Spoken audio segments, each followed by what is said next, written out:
अस्सलाम वालेकुम नाजरीन, आप देख रहे हैं नुमान नूर जर्नलिस्ट यूट्यूब चैनल और मैं हूं आपका मेज़बान नुमान नूर। नाजरीन, यूट्यूबर डक्की भाई, उनकी अहलिया अरूब तो इसमें दीगर जो मुल्ज़मान हैं इस मुकदमे के, उनके ख़िलाफ़ आज बहुत बड़ी पेशरफ्त हुई और अदालत में हतमी तौर पर आज फ़र्द जुर्म जो है वो आयद कर दी गई है। इससे कबल ये कहा जा रहा था कि डक्की भाई की जो वकील हैं बैरिस्टर, वो इन पर जो फ़र्द जुर्म है वो आयद नहीं होने देंगी, लेकिन आज ये बात जो है वो झूठी साबित हुई और बाकायदा तौर पर प्रोसिक्यूशन जो है उनकी जानिब से अदालत में चार्ज शीट पढ़कर सुनाई गई और अदालत ने इस मुकदमे में डक्की भाई, अरूब जतोई, इसके अलावा बाबा ओपी समेत दीगर मुल्ज़मान पर जो फ़र्द जुर्म है वो आयद कर दी है। ये मुकदमा आज जब अदालत में डक्की भाई और उनकी अहलिया अरूब जतोई इसमें दीगर मुल्ज़मान पेश हुए तो डिस्ट्रिक्ट कोर्ट्स यानी कि ज़िला कचहरी के जुडिशल मजिस्ट्रेट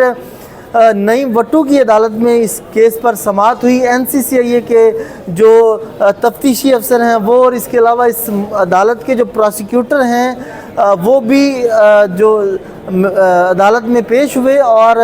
उसी दौरान मुल्ज़मान की हाज़िरी जो है वो मुकम्मल की गई। जुडिशल मजिस्ट्रेट नईम वट्टू ने इस मुकदमे में जितने भी जो मुल्ज़मान हैं बाई नेम उनका नाम लिया। उसके बाद उन मुल्ज़मान ने डक्की भाई, अरूब जतोई, फैसल ओपी, इस तरह तमाम मुल्ज़मान ने हाथ खड़ा करके अपनी हाज़िरी जो है वो मुकम्मल करवाई।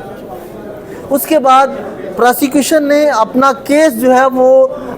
जो इस मुकदमे में इल्ज़ामात हैं, जो चार्ज शीट है, जो डक्की भाई और दीगर मुल्ज़मान पर इल्ज़ामात हैं, वो उनको चार्ज शीट जो है वो पढ़कर सुनाई गई और उसके बाद ये कहा गया कि आप पर ये इल्ज़ामात हैं और आपने ये जुर्म किया है, जिस पर डक्की भाई और दीगर मुल्ज़मान ने सेहते जुर्म से इनकार कर दिया और कहा कि हमने ऐसा कोई जुर्म नहीं किया। तो जब मुल्ज़मान की जानिब से इनकार किया गया तो एक बार तो प्रोसिक्यूशन जो है उनकी जानिब से हैरानगी का इजहार किया गया कि इन मुल्ज़मान पर ये जुर्म जो है वो दौरान तफ्तीश भी ये कहते रहे कि ऐसा हुआ या नहीं हुआ, इस हवाले से भी डिस्कशन हुई। लेकिन जब मुल्ज़मान ने सेहते जुर्म से इनकार कर दिया तो उसके बाद अदालत ने प्रोसिक्यूशन को कहा कि आप अपना जुर्म साबित करने के लिए अपने जो गवाहान हैं वो अदालत में पेश करें, जिस पर अदालत ने आइंदा समाअत 23 फरवरी मुल्ज़मान के ख़िलाफ़ यानी कि डक्की भाई के ख़िलाफ़ जो सबूत हैं, जो गवाहान हैं, उनको अदालत में तलब कर लिया है। अब प्रोसिक्यूशन जो है वो अपना पहला गवाह डक्की भाई और दीगर मुल्ज़मान के ख़िलाफ़ जो पहला गवाह है वो अदालत में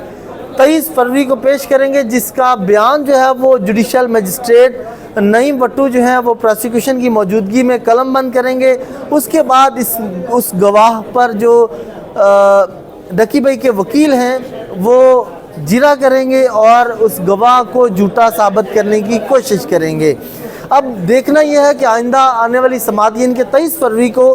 क्या होता है, किस तरह से गवाहान जो है वो अदालत में पेश होते हैं। और बहुत बड़ा अहम सवाल ये है कि गवाहान होंगे कौन, क्योंकि इस मुकदमे की मैं थोड़ी तफसील बताता चलूँ कि ये मुकदमा है क्या। दरअसल यूट्यूबर डक्की भाई समेत दीगर मुल्ज़मान पर यह इल्ज़ाम है कि उन्होंने जुए की ऐप की प्रमोशन की और उस ऐप की प्रमोशन के दौरान NCCIA की जानिब से उनको नोटिस भेजे गए, वो पेश ना हुए। उसके बाद मुकदमा दर्ज हुआ और डक्की भाई, अरूब जतोई समेत दीगर मुल्ज़मान के ख़िलाफ़ ये मुकदमा दर्ज हो गया और डक्की भाई को NCCIA ने गिरफ़्तार कर लिया। जब NCCIA की जानिब से डक्की भाई को गिरफ़्तार किया जाता है तो उसके बाद NCCIA डक्की भाई समेत दीगर मुल्ज़मान को ज़िला कचहरी के इसी अदालत में जुडिशल मजिस्ट्रेट नईम वट्टू के रूबरू पेश करते हैं और जिस्मानी रिमांड की इस्तदा करते हैं। पहला जिस्मानी रिमांड जो है वो मंजूर हो जाता है, उसके बाद दूसरा जिस्मानी रिमांड, तीसरा जिस्मानी रिमांड, चौथा जिस्मानी रिमांड। मकसद ये है कि मजमूई तौर पर 21 दिन तक जो डक्की भाई हैं वो NCCIA की तहवील में रहते हैं और इसी दौरान NCCIA के अफसरान जो हैं वो डक्की भाई से तफ्तीश करते हैं और बरामदगी भी करते हैं। जबकि जो FIR में इल्ज़ाम था वो चंद लाख का था, 58 लाख गालबन, जबकि जो बरामदगी थी वो 3 करोड़ से ज़ायद की बरामदगी हुई। और NCCIA के अफसरान जो हैं जिन्होंने इस मुकदमे में डक्की भाई समेत दीगर मुल्ज़मान से तफ्तीश की,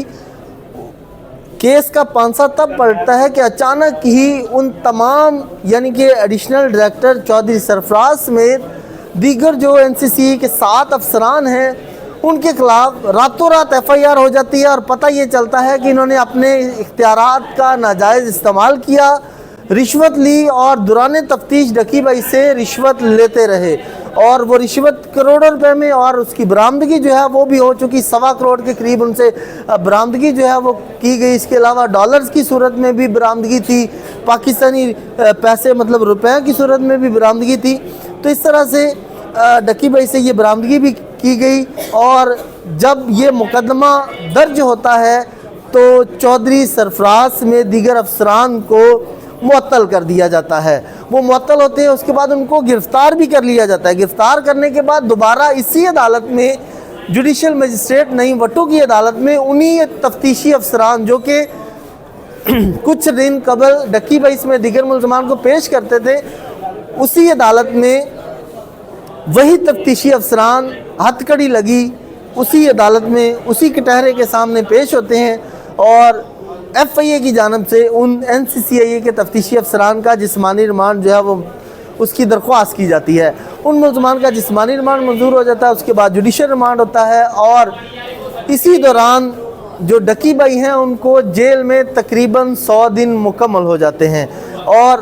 ضلع کچہری کی عدالت میں ہی ڈکی بھائی کی جانب سے ان کے وکیل جو ہیں وہ درخواست ضمانت جو ہے وہ دائر کرتے ہیں۔ وہ درخواست ضمانت یہاں سے خارج ہو جاتی ہے۔ اس کے بعد ایڈیشنل سیشن جج سیشن عدالت کی عدالت میں درخواست ضمانت دائر کی جاتی ہے، جبکہ ایڈیشنل سیشن جج یعنی کہ سیشن عدالت بھی ڈکی بھائی کی درخواست ضمانت بعد از گرفتاری جو ہے وہ خارج کر دیتی ہے۔ اس کے بعد ڈکی بھائی پریشان ہو جاتے ہیں، اور اسی دوران 4 سے 5 وکیل جو ہیں وہ بھی تبدیل ہوتے ہیں، اور بیرسٹر امرت جو کہ ڈکی بھائی کی موجودہ وکیل بھی ہیں وہ کامیاب قرار پاتی ہیں، اور فائنلی طور پر ڈکی بھائی کی جو درخواست ضمانت بعد از گرفتاری ہے وہ لاہور ہائی کورٹ سے منظور ہو جاتی ہے۔ جب لاہور ہائی کورٹ سے وہ درخواست ضمانت منظور ہوتی ہے تو اس کے بعد ڈکی بھائی کی رہائی ہو جاتی ہے، اور اس سے 2 روز بعد ہی یہاں پر عدالت میں پیشی ہوتی ہے۔ تو اس پیشی میں وہ NCCA کے افسران کی بھی پیشی ہوتی ہے، وہ ہتھ کڑیوں میں پیش ہو رہے ہوتے ہیں، اور ڈکی بھائی ضمانت کے بعد ہتھ کڑیوں کے بغیر عدالت میں پیش ہوتے ہیں۔ جبکہ اس سے قبل کچھ دن بیک فلیش پہ جائیں تو وہی ملزمان یعنی کہ ڈکی کو ہتھ کڑی لگائی ہوتی تھی انہی تفتیشی افسران نے، اور وہ ان کو پکڑ کے لے کے آتے تھے۔ جبکہ اس دن ایسا یہ بھی دیکھنے کو ملا، اس کیس میں بڑے اہم واقعات بھی پیش آئے، یہ بھی دیکھنے کو ملا کہ جو ڈکی ہے وہ خود چل کے عدالت میں آ رہا ہے، اور جو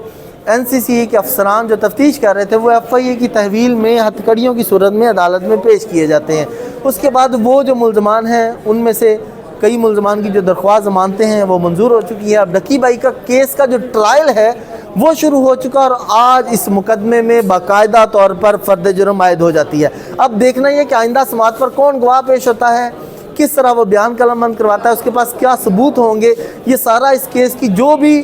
آئندہ کی تفصیل ہوگی وہ آپ کو اگلی ویڈیو میں بتائیں گے۔ ناظرین یہ تھی میری آج کی ویڈیو، چینل کو سبسکرائب کریں، ویڈیو کو شیئر کریں، اور اسی کے ساتھ اپنے میزبان نعمان نور کو دیجیے اجازت۔ اللہ حافظ۔